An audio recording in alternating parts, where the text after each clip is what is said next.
La única cuestión que tenés que tener presente cuando usas el IPC es que el IPC es un nivel, es el nivel de precios, no es la inflación.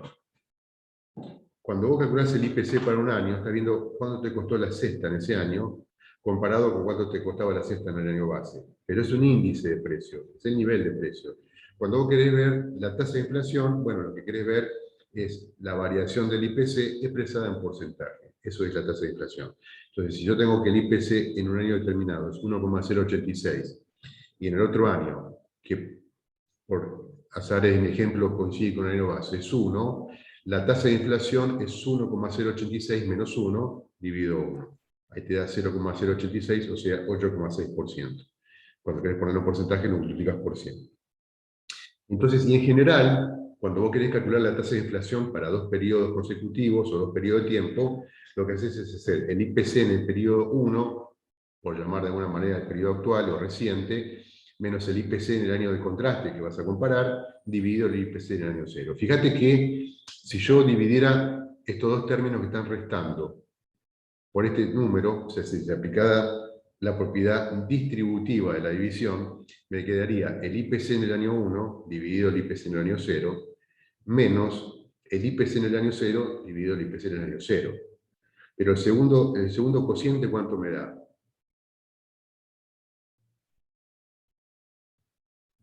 1. 1. Entonces, la otra manera de calcular la inflación es hacer el IPC en el año actual dividido el IPC en el año de contraste o de comparación, menos 1. Y listo. Eso es cierto siempre. Ok. A ver, en el libro van a ver cosas que están buenas que la lean a título informativo. Yo, de hecho, lo saqué en mi presentación porque yo creí que no nos aportaba a nosotros, que es toda una discusión sobre la relación entre el IPC, o mejor dicho, la variación del IPC y la, entre comillas, verdadera inflación. A ver, eso es una discusión interesante.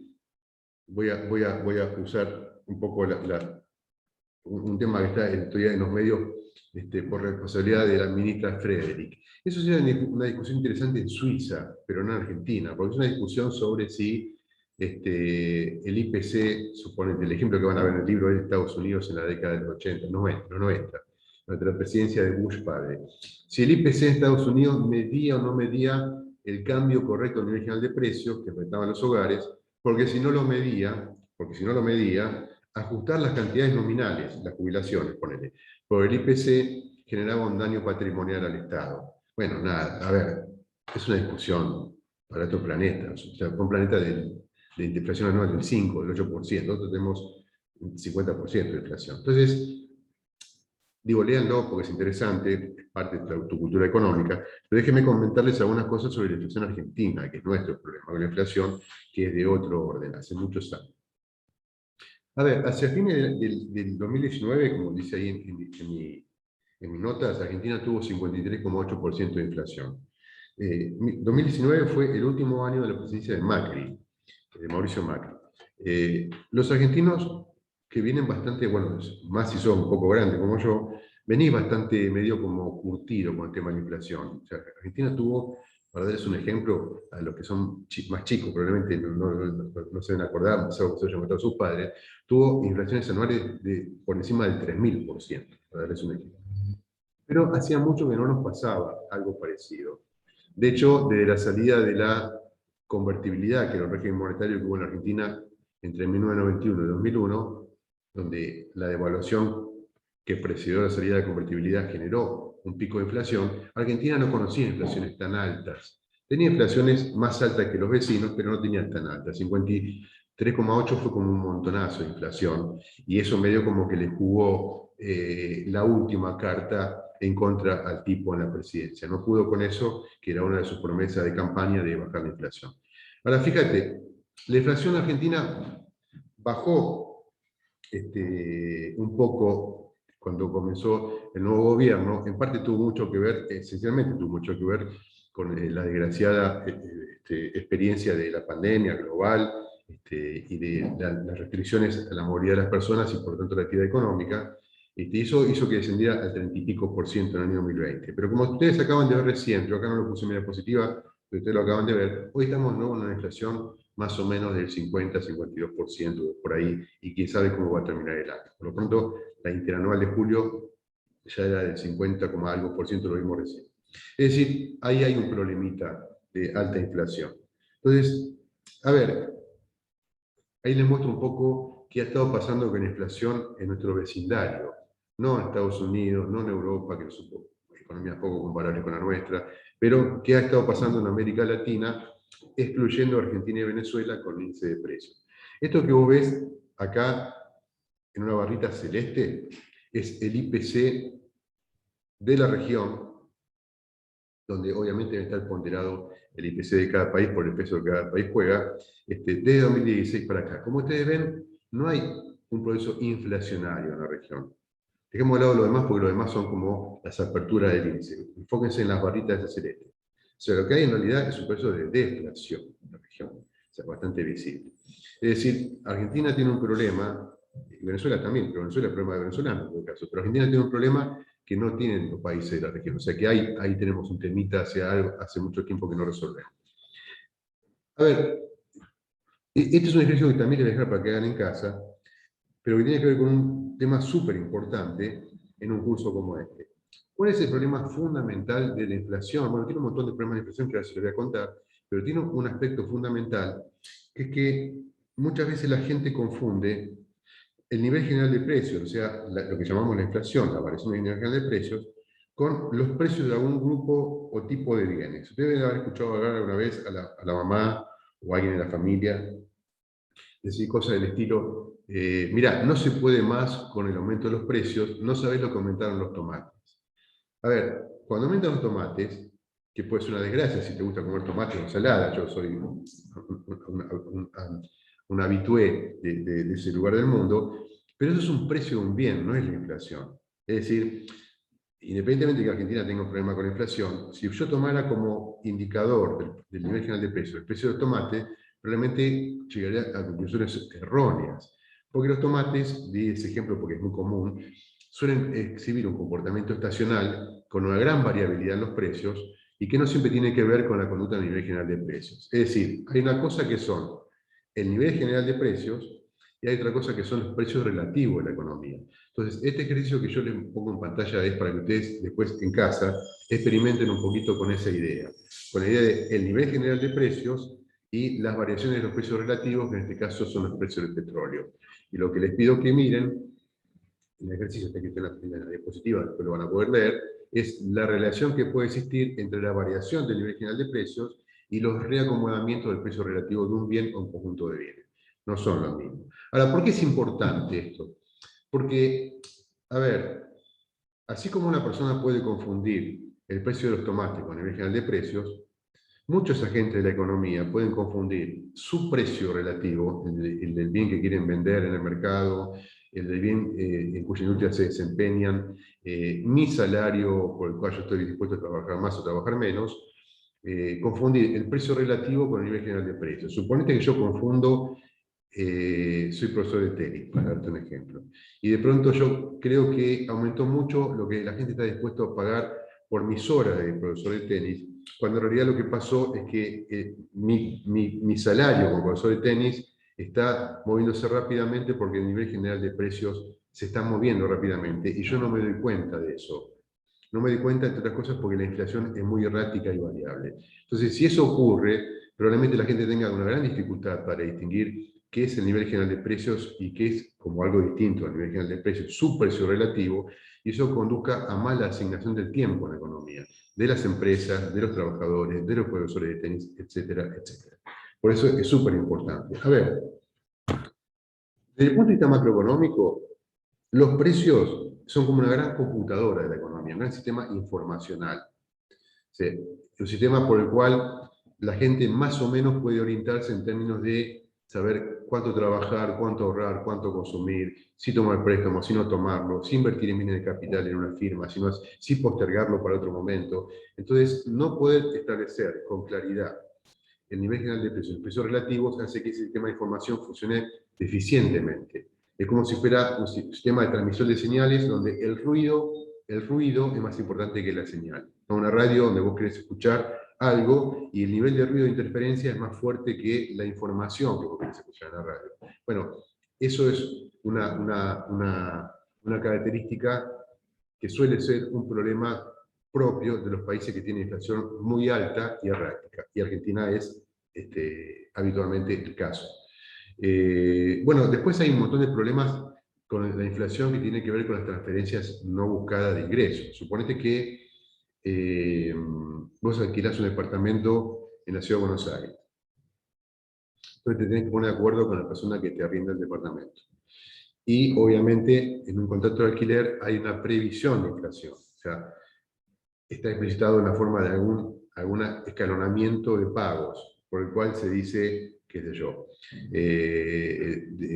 a partir de la fecha tal, el locatario se compromete a pagar al locador la suma de tanto por los meses 1, 2, 3, 4, 5, 6, y a partir del mes 7 va a pagar esta otra suma, y a partir del mes 13, es decir, hay una especie de escalerita que pauta la inflación esperada. Suponete que a la hora de hacer ese contrato, vos y la persona que te alquila tienen una cierta estimación de la inflación. Eso es una cosa que no es que las partes discuten, sino que está bastante estipulada y las inmobiliarias tienen bastante estipulado eso. Pero suponete que vos te pones de acuerdo directamente con la persona que te alquila y te evitas la inmobiliaria.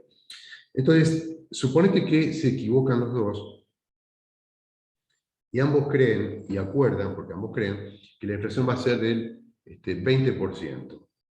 Pero después la inflación resulta ser el 52%. Entonces, si la inflación prevista es del 20% y ustedes incluyen una pauta de ajuste de cada 6 meses el pago de alquiler, de la renta de alquiler de un 20% y la inflación es del 50%, ¿quién salió perdiendo? ¿Quién te alquila? Alquila. Ahora, ¿era eso algo que estaba en la previsión o en la intención de las partes? No.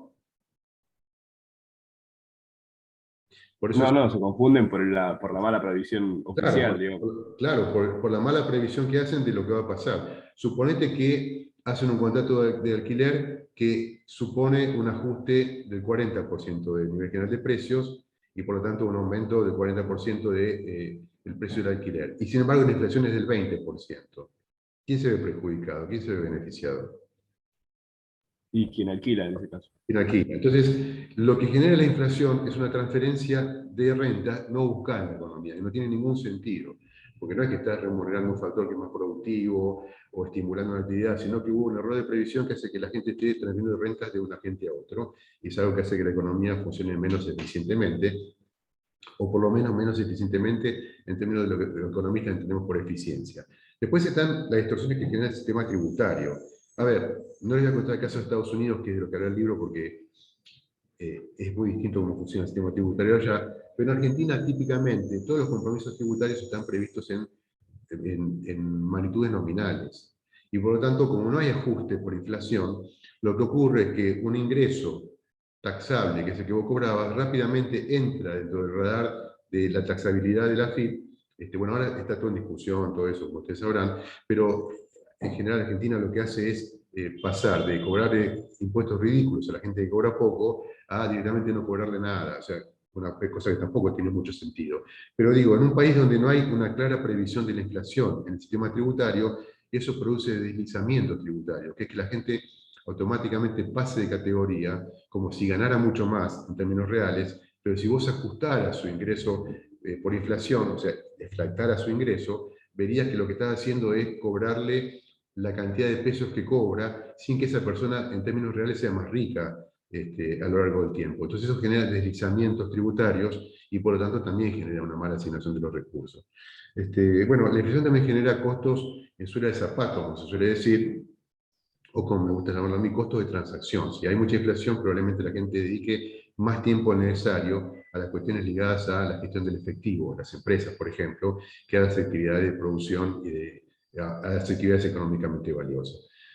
Bueno, y finalmente eso en su conjunto genera como un entorno macroeconómico súper complicado para actuar, para consumir, para ahorrar, para invertir, etcétera, etcétera. A ver, esa viñeta que ustedes ven, yo la vi hace siglos en una revista que yo recibí la suscripción en casa en papel, hace tiempo, ahora no lo hago, que es The Economist. Pero a su vez supongo que ese chiste está sacado de algún diario, de alguna prensa económica de Estados Unidos. Fíjate que lo que hay es un típico asunto bursátil y adelante a la izquierda, arriba a la izquierda, hay un señor que está hablando con un teléfono en voz baja y dice, I got stock here that could really excel. Tengo una acción que la va a romper, está diciendo, ¿no? Ahora sí, la va a romper. O sea, está tratando de pasarle un dato a alguien.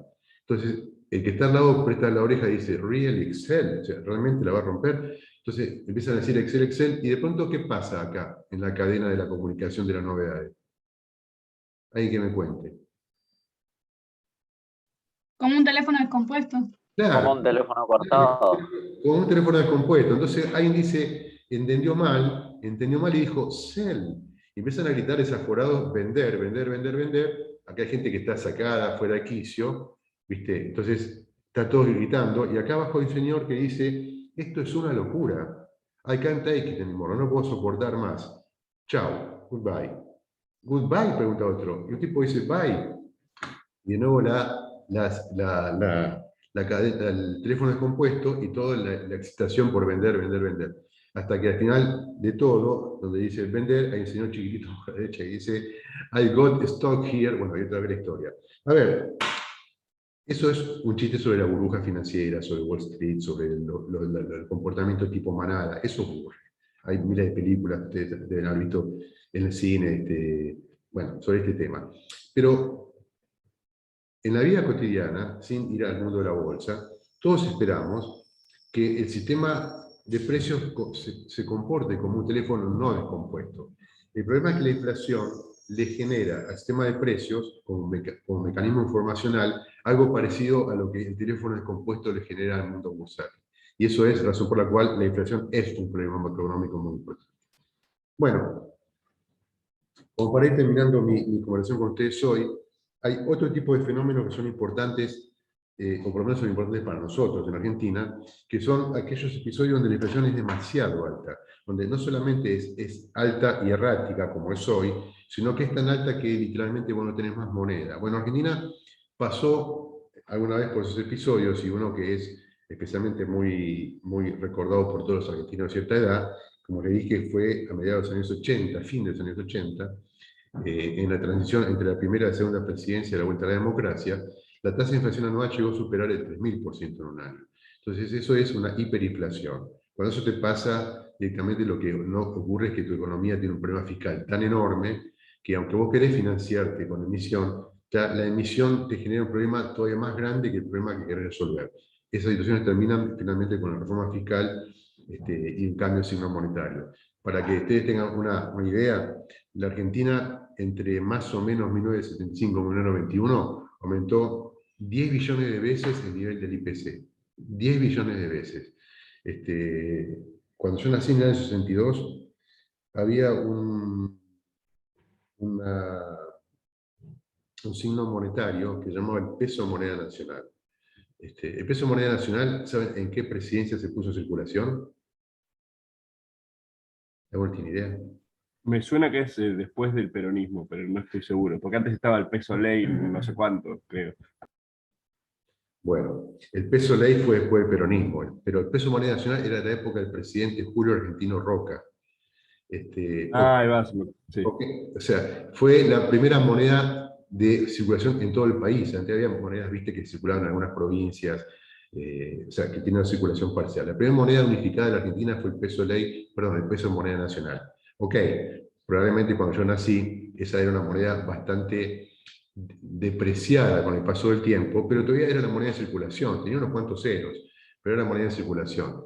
En el año 60 y tanto, ahora no me acuerdo, debo tener escrito por ahí todos estos cambios.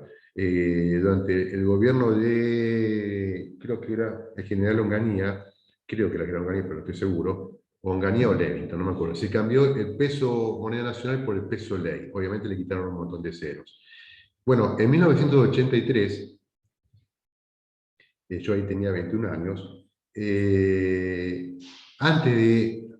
poquito antes de que Alfonsín asuma como primer presidente de la democracia, El último regalito de la dictadura militar fue un cambio de signo monetario de los pesos ley, yo ahí puse pesos viejos porque no quería hacerles un bolón que bárbaro con nombre de moneda, de los pesos viejos a lo que llamaban en ese momento el nuevo peso argentino.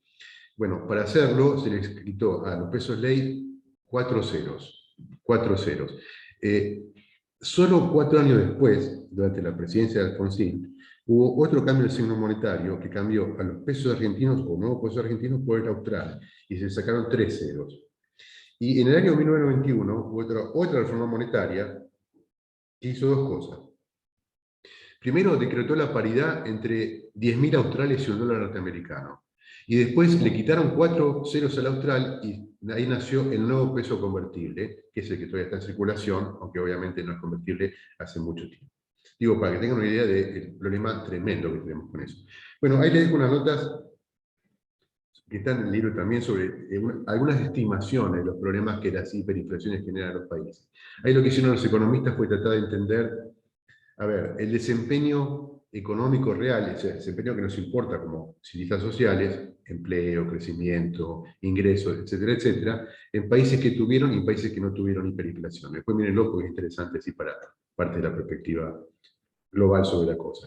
Final, para mi clase de hoy, después van a ver que yo les agregué unas notas para que puedan comparar este índice de precio del consumidor que nos ocupó en la clase de hoy, con otro índice que yo les comenté en la clase pasada, que también es un índice de precios, pero un poco distinto, que es el deflactor del PIB. El deflactor del PIB es un índice de precios que no está relacionado con la cesta de bienes típica, como el IPC, sino con el conjunto de la producción de la economía. Cuando vos dividís el Producto Bruto Nominal de un año por el Producto Real, tenés una medida del aumento de los precios de esa cesta, entre comillas, cesta de bienes, que es la producción, en relación al año base, contra el cual comparás la producción a precios corrientes. Pero digo, eso se lo dejo ahí en nota porque no tiene ninguna dificultad, es una comparación entre dos índices de precios.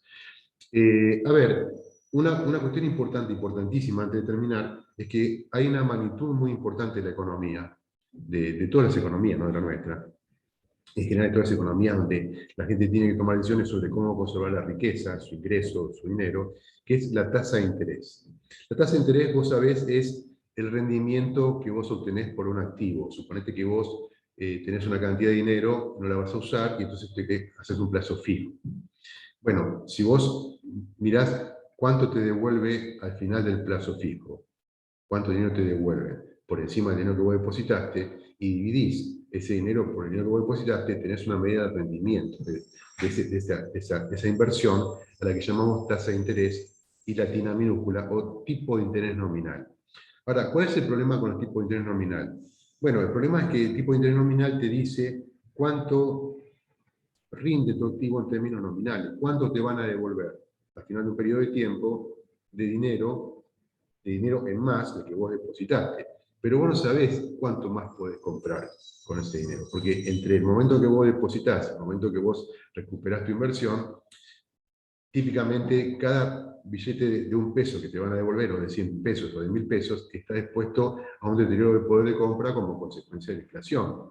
Entonces hay una variable súper importante en macroeconomía que vamos a usar a full toda la materia, que es la tasa de interés real, R minúscula. Y que la tasa de interés real es nada más y nada menos que la tasa de interés nominal, o sea, la que te paga el banco, una vez que le restas la inflación. Obviamente no hay ninguna transacción financiera que esté hecha en términos reales. Todas las transacciones financieras, plazos fijos, acciones, bonos, cuando compras un bono del gobierno, todas están hechas en referencia a una tasa de interés nominal. La tasa de interés real es un concepto que vos tenés para poder juzgar la rentabilidad de tu inversión. Ahora, fíjate, típicamente, cuando vos vas al banco y los tipos te dicen, bueno, mira, ¿cuánto querés depositar? Tanto, si vos. Entonces empiezas a regatear ahí para ver qué tasa te ofrece. Típicamente te ofrece una tasa de interés nominal y vos tenés que hacer una conjetura sobre cuál va a ser la inflación que predomina en ese periodo de tiempo, pero vos no conocés ex ante cuál es la inflación. Entonces, en general, esta inflación que está acá, esta expresión, que yo escribí, no es la inflación de ese periodo, sino una variable un poco distinta que se llama inflación esperada, que no es la inflación finalmente porque no la conocés. Entonces lo que puede ocurrir, y típicamente ocurre, es que tu inflación esperada sea distinta de la inflación efectiva. Entonces Entonces vos tenés la tasa de interés real esperada, que es la tasa de interés que vos esperás lograr en función de una colocación financiera, y después tenés la tasa de interés efectiva, que es la que vos te noticiás que tuvo lugar una vez que vos retiraste los fondos y te enteraste cuál fue la inflación. ¿Se entiende la idea?